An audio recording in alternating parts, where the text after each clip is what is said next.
Saturday Night Live with ShivaLeela Allen. Let's talk about it 2.0.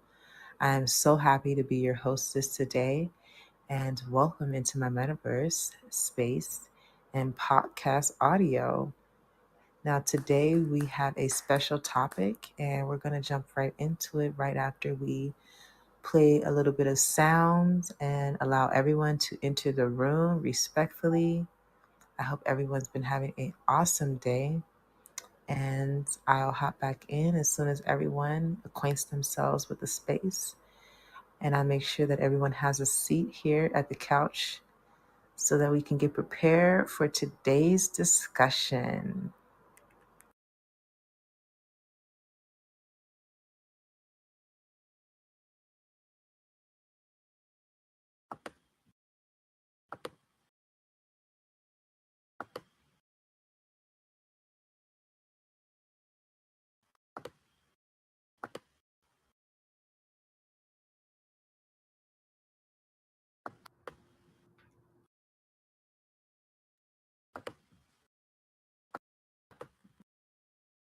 Okay, Mo, so you can go ahead and I'm going to adjust my screen.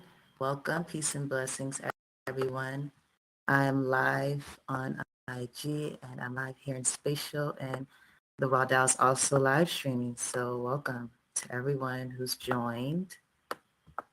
And we're going to get started because we have quite amount of knowledge to obtain now. So yes, Mo. Thank you.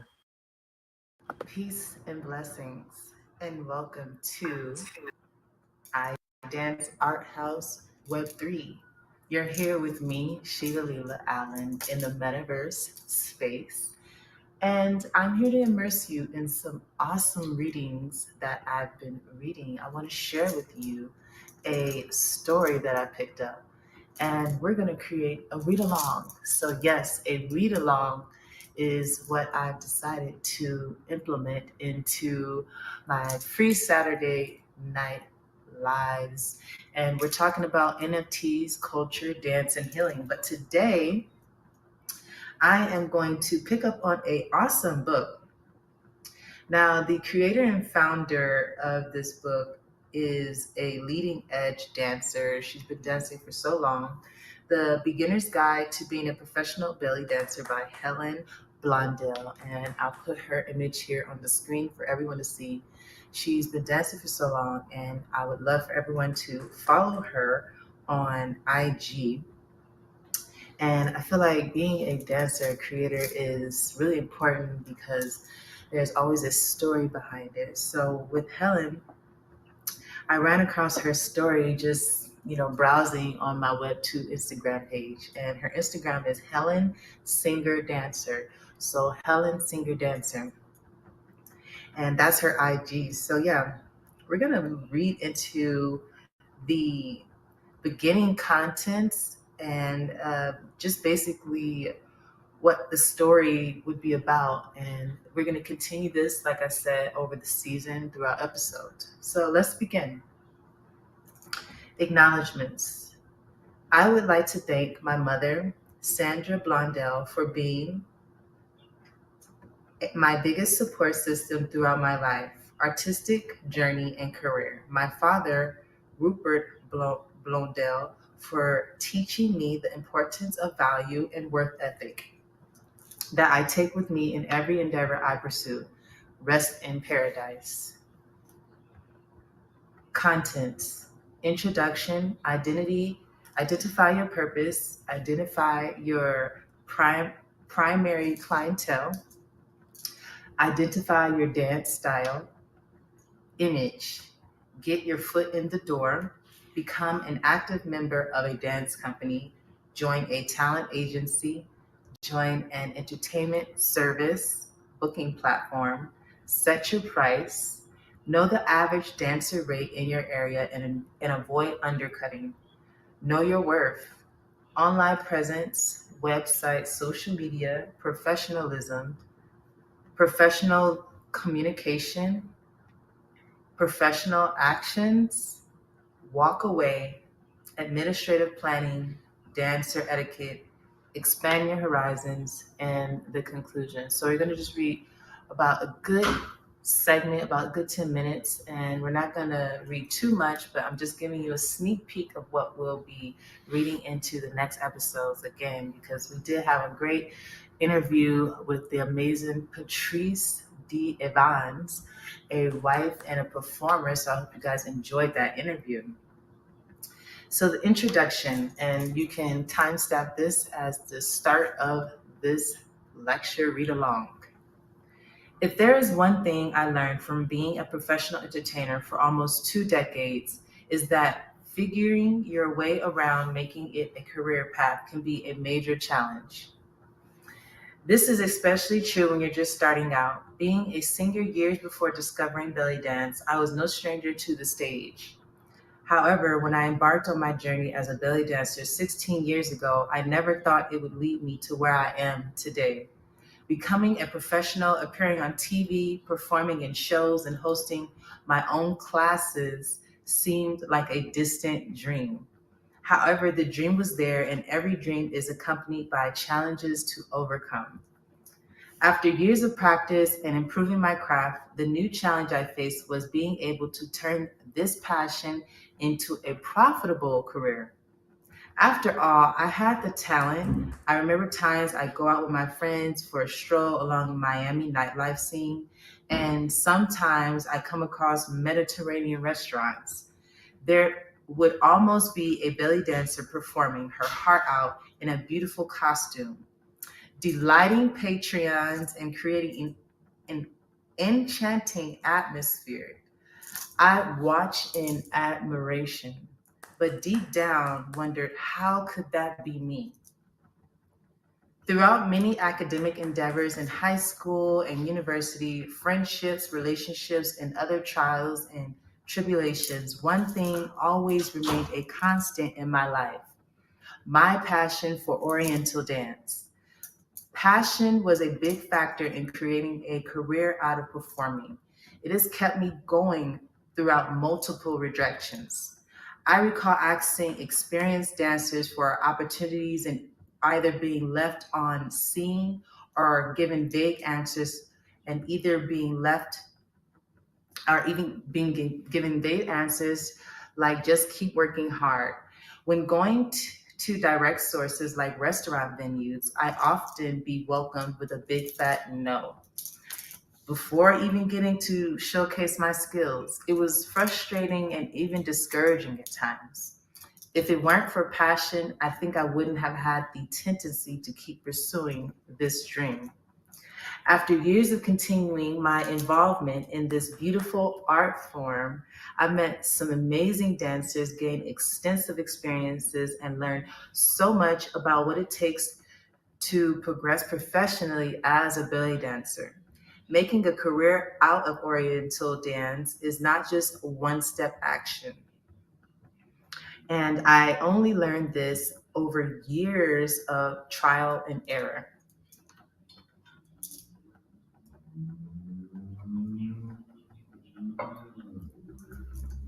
In this book, I aim to share with you the many things I've learned so that you can have clarity on the unique path as a professional. Identify your purpose. Before taking any further steps to move forward as a working belly dancer, it's important to identify why you want to be a professional. As if any profitable career path, it is a job in which you will identify.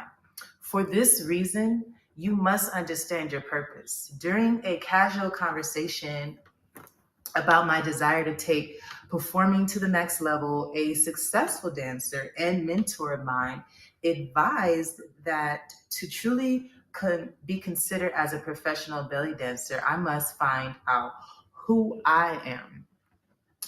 Upon hearing this, I had no idea what she meant. I knew I loved dancing and that I was good at it. What more could there be? It was a profound question that I wasn't prepared for.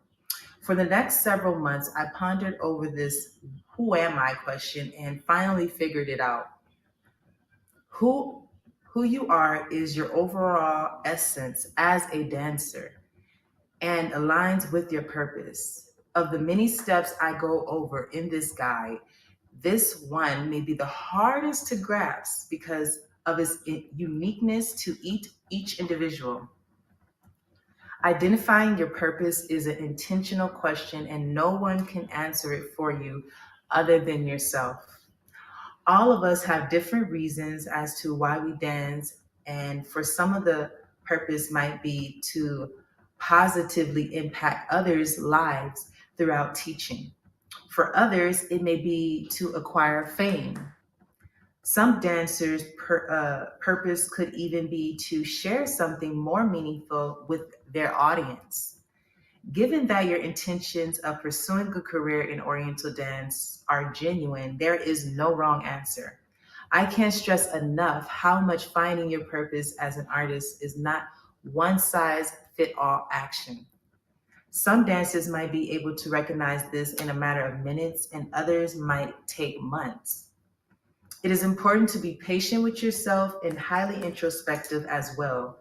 Knowing your purpose as a dancer will determine how you move forward in your career path.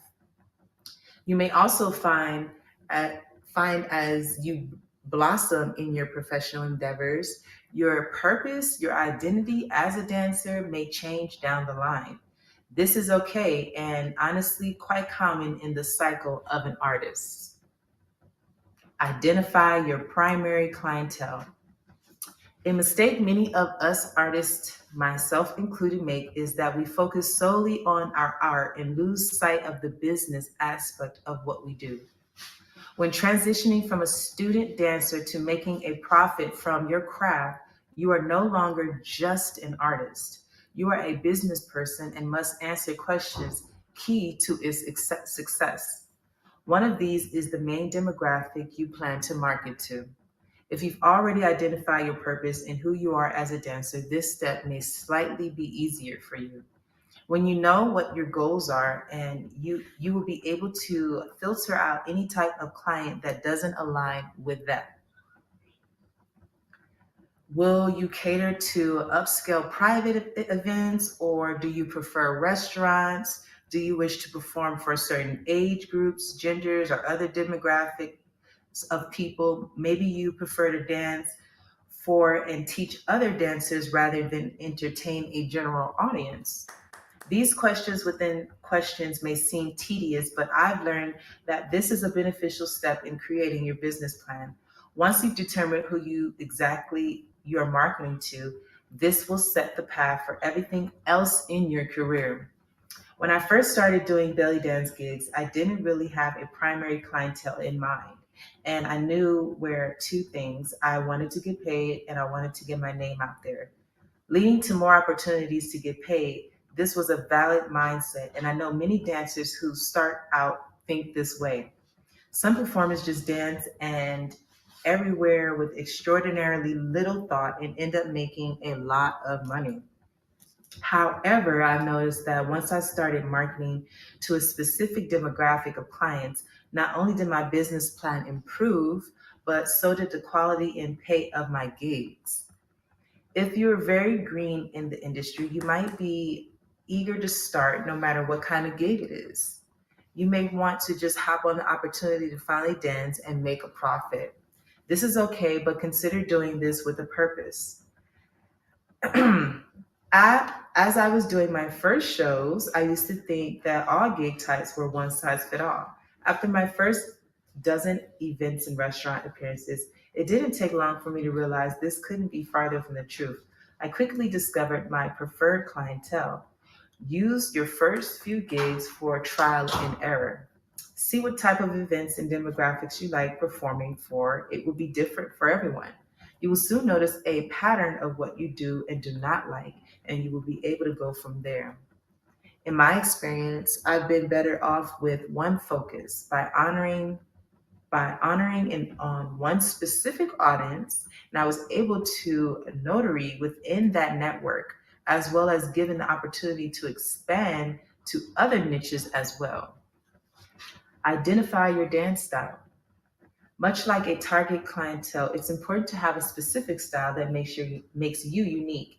You've most likely studied belly dance for a significant amount of time.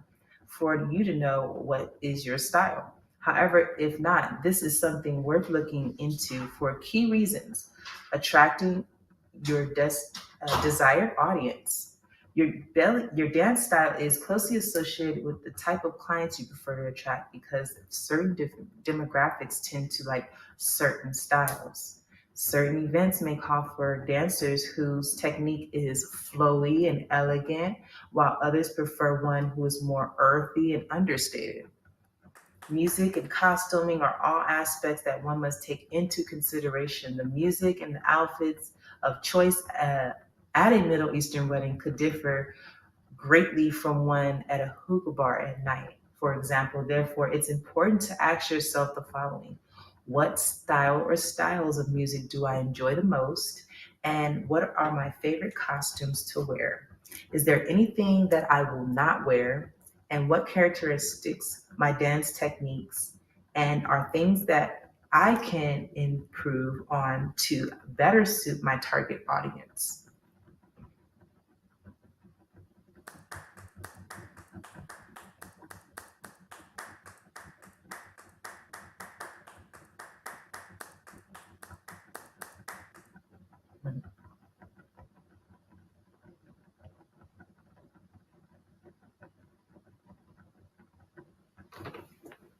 If you haven't already, you may find it easier to discover your primary clientele based on your answers to those questions.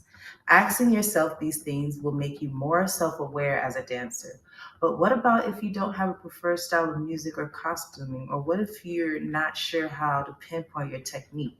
A great way to discover these preferences is to expose yourself to all that Oriental dance community has to offer. One second.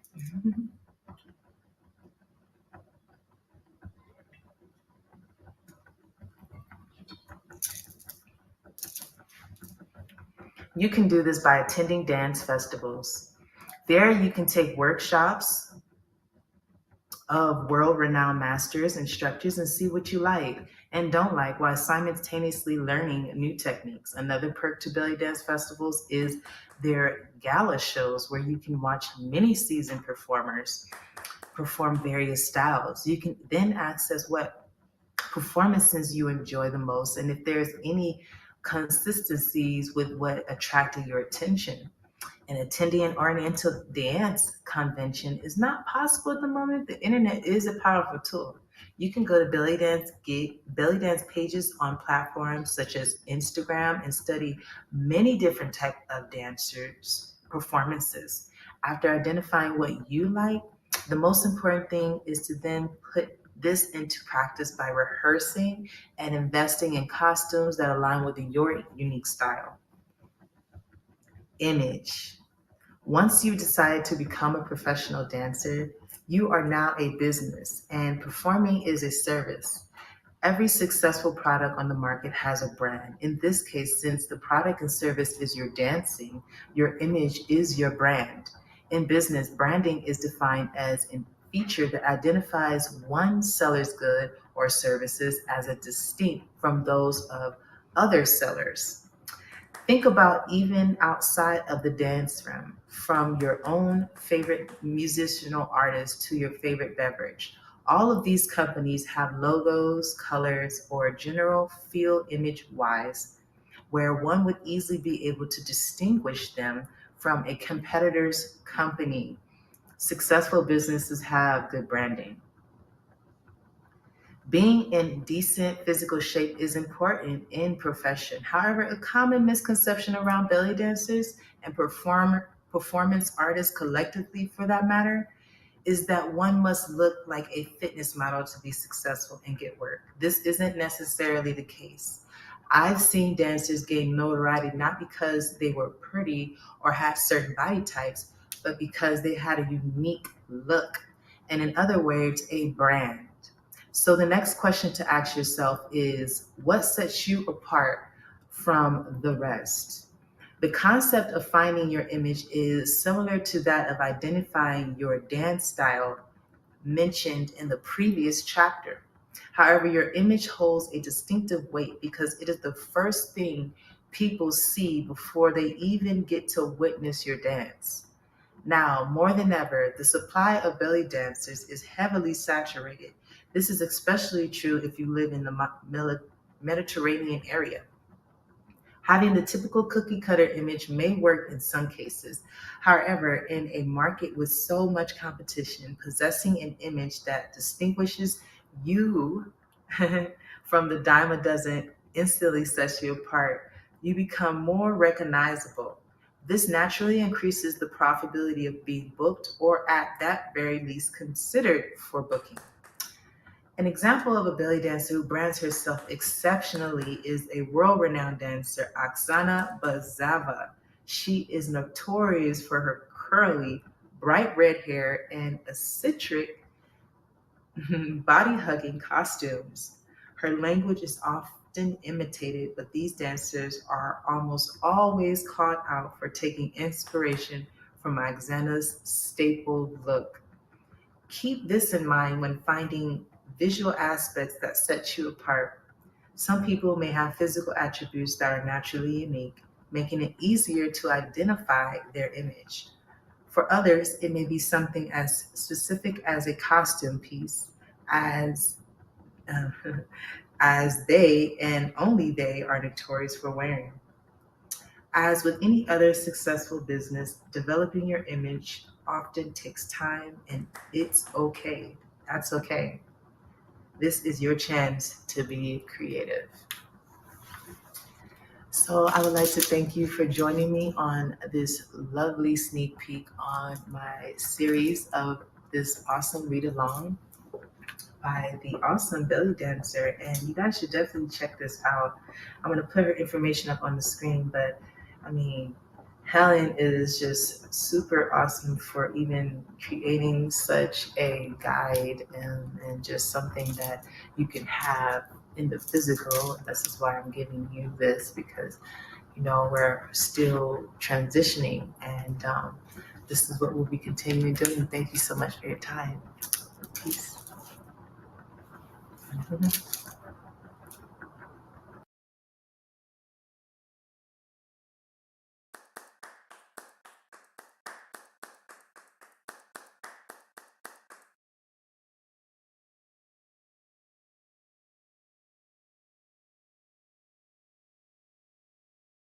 We like to decide things for ourselves around here. But Proposition 132 ends majority rule, allowing just 41% to block funding for firefighters, schools, even nursing homes. Protect our freedom. Vote no on 132.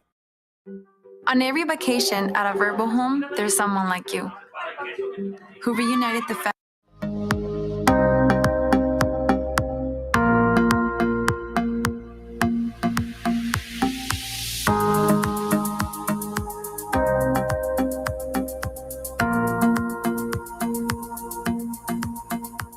I just want to thank you so much for Patrice for being willing to meet with me, to have this open and honest conversation. I was so excited when you contacted me after my previous video because I feel like the more we can get together and just have like open and honest discussion, the more we can learn, the more we can move forward with better knowledge, and the more we can just understand the experience that African American dancers have had, especially in the belly dance realm, you know, all throughout the US during, you know, the last couple of decades. And I think that these conversations and your voices are so incredibly important. So thank you so much for being here with me today. Thank you so much for having me, and thank you for opening up this conversation. It's so special. I appreciate it so much.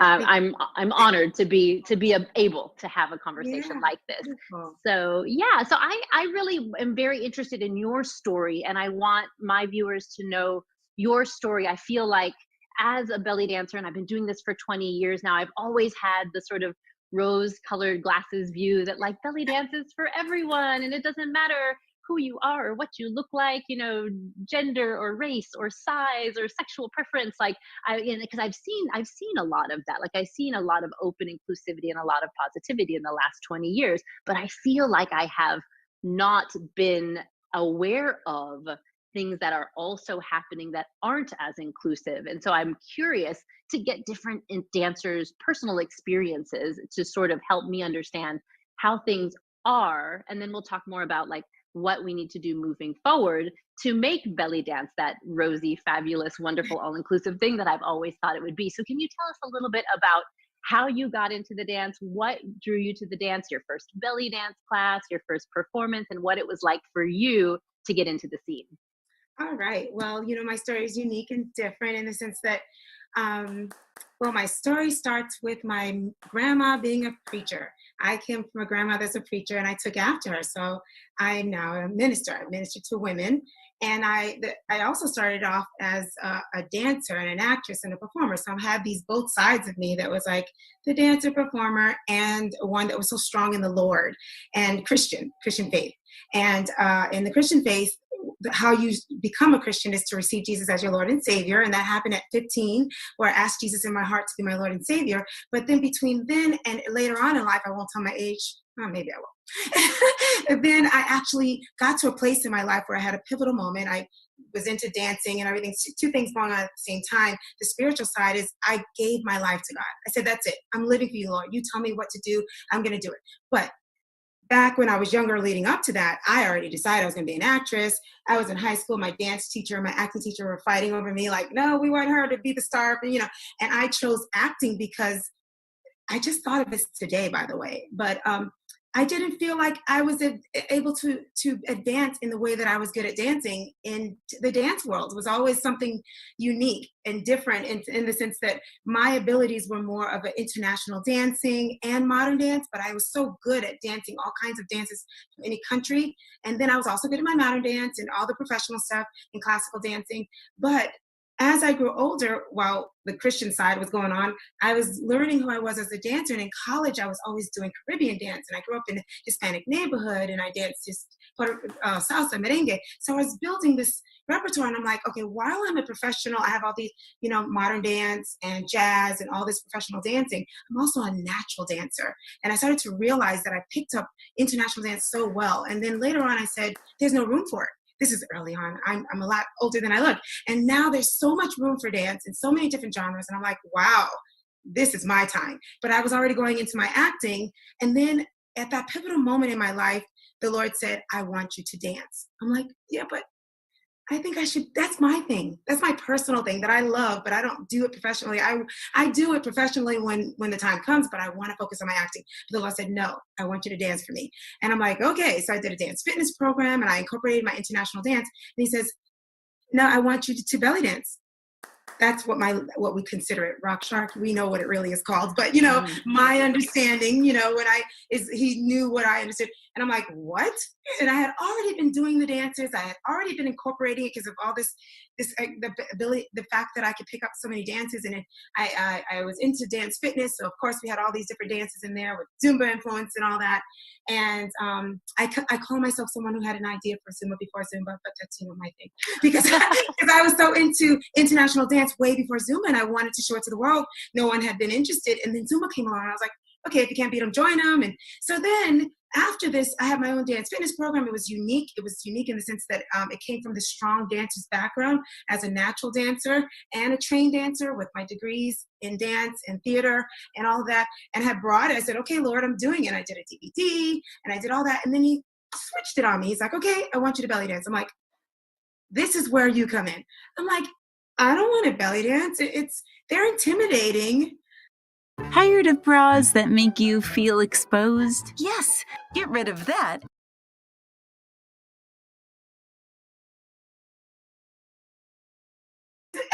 This is what you want to hear. Let me tell you what you want. Uh-huh. It seems so closed, and it seems so like they're going to not include me. They're not, no, I don't want to do that. Can I just keep doing it the way I've been doing? The Lord's like, no, that's what I want you to do. I'm like, but I want to do salsa. I want to do, this is a weird story, but it's like the Lord is telling me to do. I didn't come into belly dance on my own. It was just something I was just doing naturally. And I saw myself doing it. I was doing the moves so naturally. I didn't even know where I learned it, but I learned it. And my top video on YouTube is teaching the belly dance wine naturally. And they said, you're a great teacher, because I'm also a teacher, certified teacher. And so I'm like, Lord, you're right. I do have these gifts. So that's when, as a dancer, I believe that dance is a language. And I Mm-hmm. believe that, sure, you can kind of learn some stuff over here. I learned Spanish from my best friend growing up in a Hispanic neighborhood. But I went to Spain to immerse myself in the language to really learn it properly. So I felt the same way with belly dance. I was like, okay, so now let me learn this language. That's because I see dance as language. And let me learn it properly so that I can make sure that I'm speaking this language well. So because the Lord told me to do this, and I believe that in my faith, it was part of my women's ministry. It turned into part of my women's ministry. I was already doing a dance fitness women's ministry, and I said, okay, Lord, why belly dance? The more I prayed and talked to the Lord, the more I'm like, duh, a woman's ministry belly dance, that makes 100% make sense. And I was like, duh, I'm perfect for this because I love this. You know what I mean? So I just started to answer those questions so that I can answer the question by asking the Lord and just learning and just going through this journey. And now I've come to the understanding that it fits perfectly with my ministry for women of spirituality and sensuality, something that's been a lifelong thing for me. The Lord knew this because he made me. And he didn't want me to be under a professor. He wanted me to learn this and not give another person the credit. It was him that told me to do it. So I learned it virtually. And I just studied and studied and studied and learned. And I was like, okay, so that's what I've been doing. That's what that's called. So it was really interesting. And then I just thought, okay, this is my modern dance posture. This is the stuff that I've already, it's kind of, the classic ballet and all that's in there. So of course I already had the background. And I was like, okay, I see what you're doing here, Lord. I can see my body does it so naturally. But then I had to make it my own. And that's where I would like to talk to you more about where I am and how I use it versus how others use it. And I said, Lord, I don't look this, you know what I mean? I want to talk to you more about that. But how I arrived, it really wasn't my idea. It was the Lord's idea. And I'm discovering every day how it's such a blessing for women and how I use it for them to unlock their joy. And that's what I've been doing for years. And I'm like, Lord, I was a little nervous at first, but this is amazing. This is a great idea. And he's like, of course it was a great idea. Of course, I'm sure it's like, I told you so, right? I mean, it's a beautiful story that you were called to it. And a couple of things that so many things that I took from that, like obviously, yes, for women, this is such, and even for a lot of men, this is a very empowering dance. It is very sensual. It helps a lot of people unlock and work through trauma. There's a lot of healing aspects of dance and art in general, but I feel like specifically this dance, because you're so in touch with your body and it is so creative, right? At its heart, it's, an improvisational, and you're creating dance with the music. So yeah, I can imagine that it fits in really well with your women's ministry and would be like a great tool for people to use to find centeredness and spirituality. And I love that so much. And I wanted to applaud, like, I love that you kind of came to it from a place of, I do all these different dances and this feels very natural to me, but I love that you say that you decided to go in and actually like study it, to learn the language, like to go to Spain and immerse yourself, to get into class and learn it, because that's something that's big within the community, especially of longtime dancers and instructors, is it's so important to respect the culture, right? And then to really like learn about the culture, learn about the dance, and to really truly understand it, which allows you to do all the fabulous things you do with it, which we'll talk about. But what I want to go back to a couple of minutes ago, you mentioned, and I'm so curious, how when you first thought, because you do all these dances, but when you were first called to belly dance, the first thing you thought was, oh no, that's so intimidating. I'll never be accepted. Now, was that a racial thing in your mind, or was it just in general, like, I don't know I couldn't touch that. Like, why intimidating, and why the worry? I'm curious. Okay, so I'm going to preface, I'm always going to be honest. So please, and thank you. No, but I'm going to be honest with you, Sahara, and I think you would agree. With all that's been going on, do you feel like there's some things you didn't know might have been racial that you just thought, you didn't really stop to think what it was, you just felt it, and then now you're looking back and like, was that because of the color? You see what I mean? So it's kind of in that place where I never stopped. I'm like you, not quite Switzerland, but as an African-American woman growing up with so much, I said, I'm not going to jump there quickly. This is what I would always do, because I wanted to have conversations. This is what I love about you, and this is why I felt so connected, is that, I'll go there, but first let me check off the list and make sure that's what this is. So if I had a job or if I had anything, I was like, let me just make sure I've done all the things I was supposed to do. Everything looks fine. You are acting a little strange. You didn't treat me the same. You know what I mean? I make sure I go through all, and I like I said, I'm older than I look. So I've been through a long history of watching America get to where it is today. Growing up in the 70s, let me give you that much. And I decided, because my parents were hippies and they were they did sit-ins and very intellectual, and they actually fought for equal rights. And so I grew up in a home with these intellectual parents and grandma that was preacher, and I had to like balance all that stuff. And I said, I know what I'm going to do. I know God loves everyone, and I'm just going to go in fresh and make sure I'm doing my part, and there's legitimate reason if there is an issue or anything. If I've checked everything, and I think it is, then it probably is. So with that in mind, with belly dance, I have to say these are the things that were going through my mind. Stop dieting. Seriously, don't bother dieting. I think things have changed since Shakira. But before that, there were older women in America that they were white, older. I didn't like the dress. I didn't like the way it looked. I didn't like the aura. And it seemed very exclusive, where they're not inviting. I felt as though, sure, there was this hafla where everybody can come and have fun. But if you ever wanted to do it seriously, then we were going to, it's almost like being an opera singer. It was like inapproachable. Mm-hmm. Only the ones that did it these many years and did it with this person. So it was almost like if God told me, I want you to be an opera singer right now. I'm like, what? Where do I begin? You know what I mean? It was one of those things where it was kept so protected that it didn't feel inviting.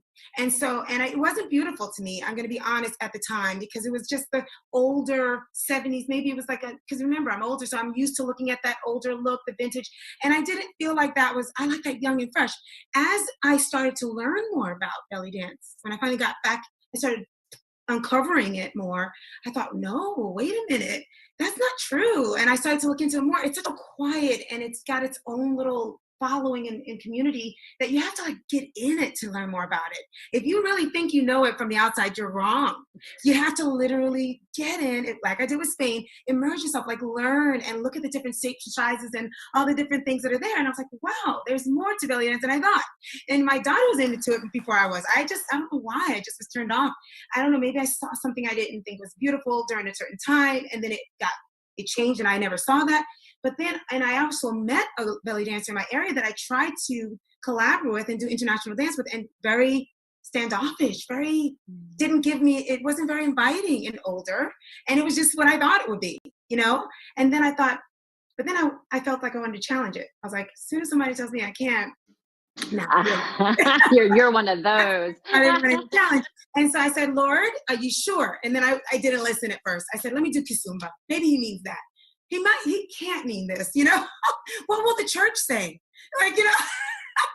So I had a rough time. I was like, okay, I'll do it. And then I started getting in. I started saying, this is really nice. I really love this. And I said, okay, so this is where I know a teacher like yourself will really appreciate. I said, if I'm going to come into this, is it Egyptian? Is it Turkish? Is it what, where am I going? And a lot of people are like, okay, you can do tribal, you can do this, you can do cabaret. And I knew what I wanted from the beginning. I knew I wanted to cabaret. I knew I wanted that. So I was like, okay, you chose that. What do they look like? Well, none of them look like me. That was the other thing. And then I had to make some decisions on how I was going to approach it. And I know the Lord made me, so he knows how I'm going to approach things. I'm going to be me. I'm going to approach it being me. I think I may be the Caribbean fusion belly dancer. You're the only one I've heard of. That's for sure. I'm going to say it. I'm the. I know I'm the one in Atlanta, but I am the Caribbean fusion belly dancer, but I'm definitely the Caribbean belly dancing minister. We know that for sure, right? Sure, for sure. That's what I had to do. And I wanted to talk to you more because you were asking me questions about what other women can do and everything. And I want to get to that, how I approach that. But I decided, like I did with my dance fitness program, I'll show you the DVD. It's really cute. I look different. Oh my God, look at you. When I did this, I looked very different. And with that, I said, Lord, I'm going to move forward in obedience. And they're going to tell me what it is. I'm going to put in my heart what I think you want me to do with my dance fitness program. But as the people respond to me, they're going to say, oh, it's so this, it's uplifting. I've lost a lot of pounds. And that's how I went about it. Same thing with belly dance. I said, Lord, I'm going to put myself out there. And we're moving to Atlanta. I moved here for acting. didn't know that this was an amazing place for belly dance. See, I didn't plan it. And I believe when you walk in the Spirit, if you're a Christian, and what my faith is that when you receive Jesus as your Savior, you're going to heaven. But there's this time between that and completely giving yourself to God and saying, God, you go, you see all the stuff that I do. I can't lead myself. There's so much I could be doing. Lord, you tell me what to do. And ever since then, he's paved a way. In other words, he knows who's going to hire me. So I went to Atlanta for acting, and still at the infant stages of being confident with with what he wanted me to do with belly dance. This is like a mecca for belly dance. I had no idea. I didn't plan that. So I just opened up my doors to belly dance, and I said, okay, I'm stepping out on faith. And I got all these responses. A lot of people of color, African-American people, they are used to belly dance here, but they're not used to seeing me. They're used to belly dance, but not seeing me. There was another girl that was an African-American woman that kind of made herself look more Middle Eastern because she had been doing it for years, and that's how she had to succeed. And she might have paved the way in some way. But when I came in, I had made the decision in my life that I was in this place, and I'm going to go like I am. The first party that I got was a woman that said, I just came back from Jamaica, and I just want this Jamaican theme. And I was like, that's it. I had that in my heart. I had always had that Caribbean, in there. And I said, Lord, you tell me what kind of belly dancer. And that's how he told me. What people saw me as being, or what their desires were, I was like, how would she know that I'm so good at Caribbean and Latin and all that? She doesn't know that. She just wanted that. And I felt that was the Lord. I was like, that's you, Lord. I know that's you. Because I was willing to do whatever. And she told me, I was like, okay, I know that's what. So that's how I knew. And then I deliver exactly what I say I'm going to deliver. You want a Caribbean fusion belly dance? That's exactly what you get. So I show the Egyptian, I start off with the proper, and then I'm like, break into Uh-huh. and then I kind of show them. And like we talked before, this is a great way to introduce to anyone who would want to do what I do. You can do this, you can do it. Decide where you want to go. Make sure that you're respecting that genre, and when you decide what you are going to be a part, if you're going to be all classical, then you need to say it and you need to deliver that. You need to deliver that. If you're not, then, you deliver what you say you're going to, and that's what I deliver. And I bring that party at the end where I get everybody up moving. So everything I say I'm going to do, I deliver. I get all 5 stars. People love me, white, black. So my experience in Atlanta has been amazing in the sense that I can't tell, since I've been in it, I can't tell. I don't know if you've asked that yet, but I can't tell because I've been walking in the Spirit. I feel like the Lord is just, he sends me the right places, and I haven't had an issue.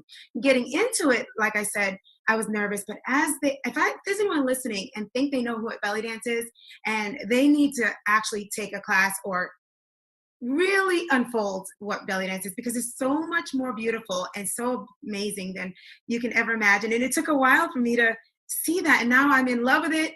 I love it. And I'm like, I was born to move like this. Oh my goodness. And I had heard that throughout my life. I'm like, look how you use your hands and look how you do this. And I thought that was like Latin. I thought that was because of the salsa and everything. But now God is revealing to me that I was born to do this. It just comes so natural. And I think I've heard a lot of people that take belly dance classes, they say it's such a natural thing for women.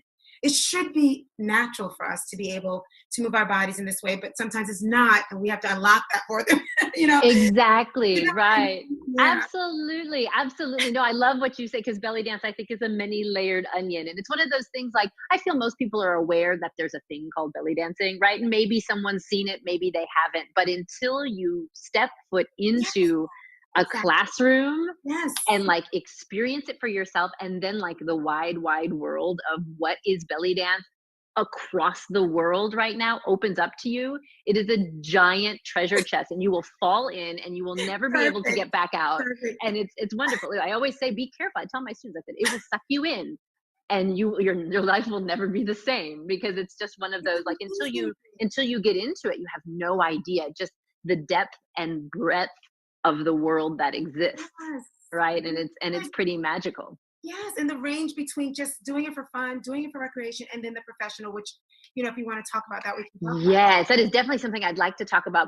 Before we touch on that, I'm curious. So you didn't start belly dancing in Atlanta. You started somewhere else and then moved to Atlanta after you had started dancing?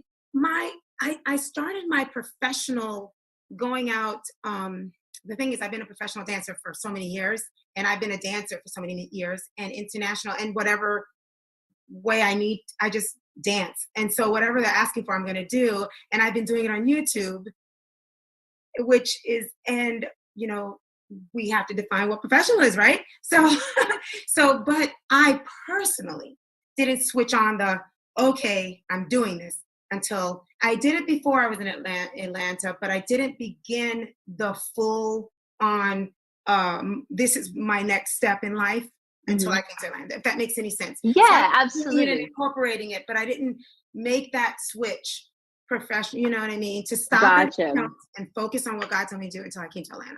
You started taking classes before going to Atlanta. Like, I'm curious how much of your experience, and there's no way to know because there's no way to rehab your experience, you know, with like seeing it as something that was a little bit older and didn't really appeal to you, how much of that might be dependent on where you were in addition to when you were, because I feel like the style has changed and it's a much bigger scene now than it was, you know, even when I started 20 years ago.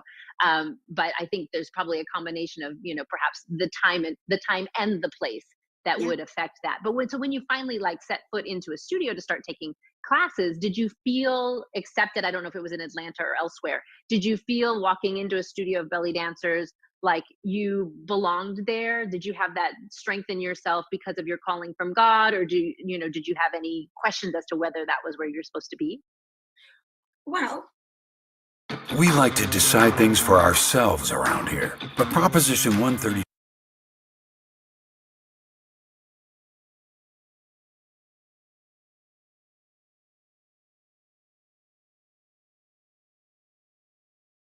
most of my learning, I did distant learning, and it was because of that reason, because I did not feel comfortable with the ones that I did know. And I did not want, I knew that God gave me this gift. That's the part where, okay, so I am a certified teacher. I respect the vocation of education, and I respect that for dance and for anything else. But my big thing that I am concerned with is that there are a lot of us that are natural born artists. We truly are. And there are people who have done great paintings. That there's a little girl that's been known for, she has had experience going to heaven and back, and I don't know if you know her, I don't have her name, but one of the most amazing artists, and she never took an art class. My son is a prodigy. There are so many people that are born dancers, and we don't have an explanation as to why. And I believe I'm one of those people that had to protect that. And what I do is, while I have that teacher side of me that respects education, I also respect God-given talent. And there's got to be a balance there. And I protected myself by not going into a class. That I did, because I did see a lot of that. I did see that from my perspective in where I was in North Carolina. And in the town that I was, everything was very small. When there wasn't a big city like where you are, where I am now.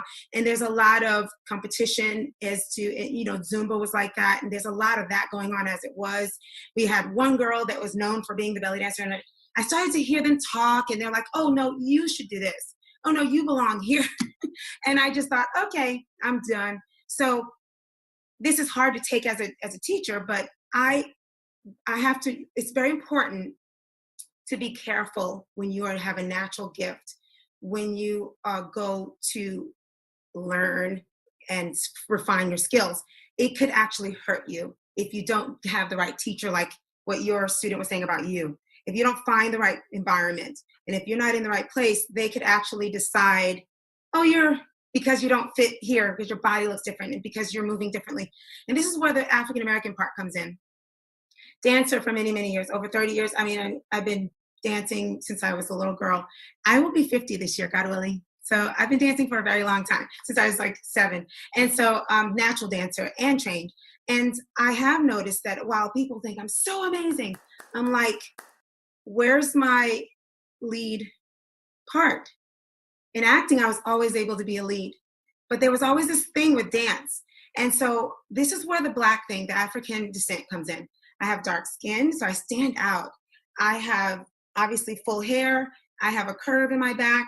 For years, my dance teacher would teach me how to straighten my back, because I always had an arch. So I've learned that. Even when I straighten my back, I still have a bottom. As an African-American woman, I stand out no matter what I do.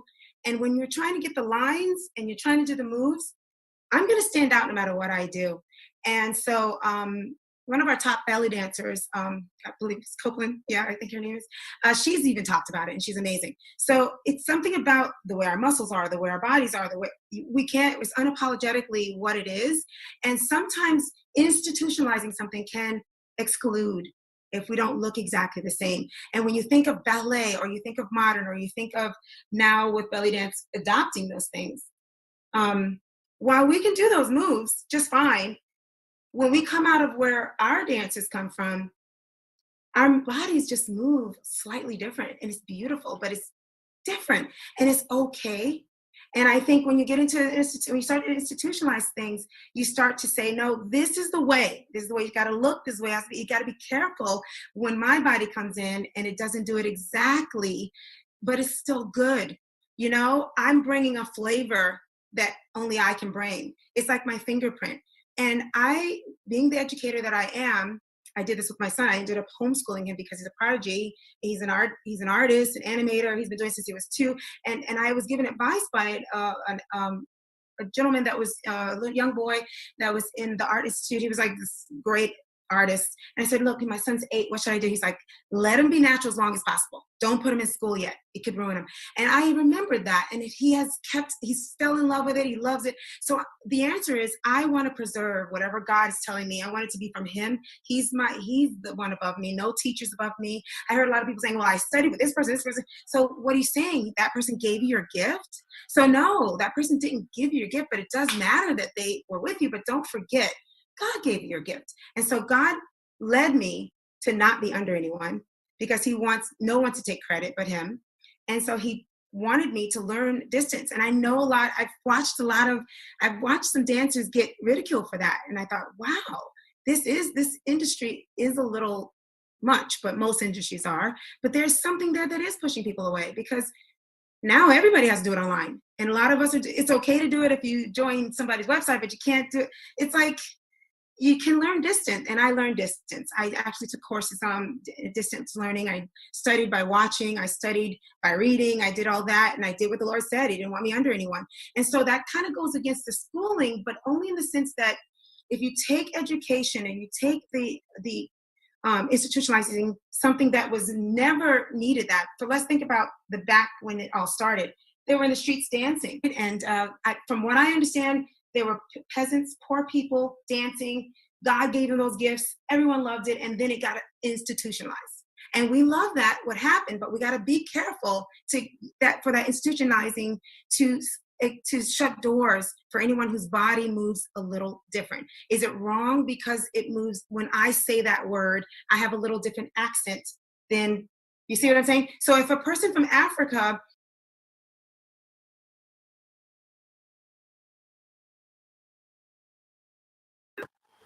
Okay, that was an awesome build from some awesome women. Really, I don't know. I'm going to give the mic to the audience because that was a lot, and I'm here for it because we're here to talk about it for the last 5 minutes. And I appreciate everyone who's attendant. I'm going to stand up, be proper.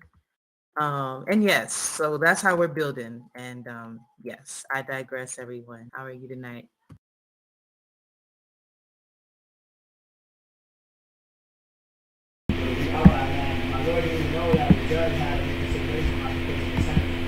Peace and blessings. I thought that was an amazing presentation. I loved the reading initially. I loved how when you are able to take your gifts and then talk about what you're able to do with them more and connecting it with business and showing people how they can use that to be self-sufficient and find that, and then followed by this amazing interview. I can't wait to see the end. There were so many things that she said that just really stuck out to me, like when she was like, some of us were born with this gift to dance and we have no idea why. And I feel like I am one of those people as well, because I love dancing randomly. Like, I'm not saying I'm like the best dancer in the world, but I just love dancing. Like, if you want to play music, it's because I just love that feeling of dancing. When she talked about coming up in the church, I came up in the church too and was on the dance ministry, in the women ministry, in the junior missionary ministry, in all of these different lanes to, be a vessel of God and using all of the different gifts that we have and just being obedient and following God from there. So it just, again, struck a lot of different chords. I love how they were able to just tie in that gift, be obedient to God, and just be an example to others to say, hey, this is how I did it. Let's have some fun. Let's do it together and just keep, being that vessel and that example to show others that they can do it too. So, and I love this selection, and this was a great session today, a build today. I completely agree. Thank you so much, Mo. Mo is a board member of the Raw DAO. You guys can follow the Raw DAO. I have all of those things up on my wall next to the dance stage over on the back. And if you go in the opposite direction, find underneath my Grammy Awards the other tablet where our Instagram and other information is up. But yeah, I completely agree with it. Super deep discussion. And the topic continues because we're going to continue. And I'm going to read the entire book. And we're going to be switching it up throughout the 3 Saturday night lives that I hold here at Idance Art House with 3. I'm going to finish that book with y'all. And then we're going to finish that interview as well. So following the first Fitness Friday next week, we will be doing that because, we got to stay intellectual as well as motivated and active. And I'm going to run the credits if anyone else doesn't have any more questions. And we're going to roll out.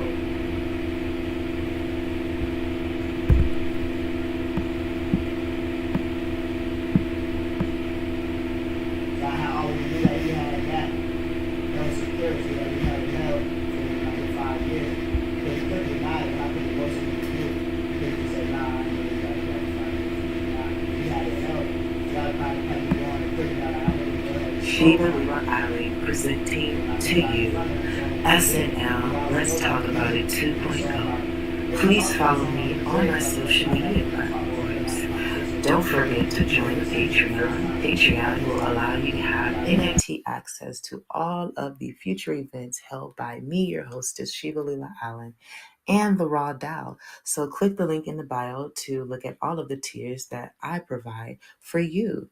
Don't forget to join the spatial platform. This is the metaverse where we exhilarate culture at iDance Art House Web 3. Join the Discord as well at the Raw DAO. Be sure to also join the Wonderverse board. And if you want to be a part of any of these future expos at the Raw DAO, follow my IG at iDance Art House Web 3. Follow my IG at iDance Art House Web 3. Don't forget to follow the Raw DAO on IG at the_raw_DAO. Also, we have a Facebook. Follow me at ShivaLeela Allen. And we also have a Facebook for the Raw DAO. So follow the Raw DAO on Facebook. TikTok as well. So if you want to follow me on TikTok, it's iDance Art House Web 3. And we have a TikTok for the Raw DAO. You can also follow the Raw DAO on TikTok. Twitter is available at iDanceArtHWeb3. iDanceArtHWeb3. Also, we go live like you see here today on Twitch. So be sure to follow the_raw_DAO to catch all of my lives as they stream on multiple platforms at once. Be sure to also follow the YouTube at my personal YouTube for my collection and ShivaLeela Allen. You can follow my YouTube at ShivaLeela Allen. Also, don't forget to follow Raw TV because, again, they will be streaming on all platforms during our weekly events, which is super cool. And don't forget, I have these podcasts available at the end of every Saturday, free, available on my Anchor link. Please click the link in the bio. These will be the free live podcasts that you hear now, available in my link below. Don't forget to have a blessed day and just keep it moving, keep it going.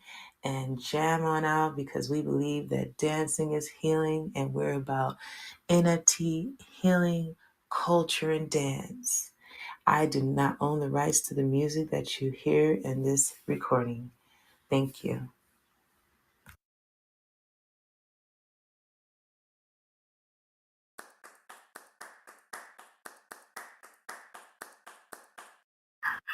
And cut. Thank you, everyone.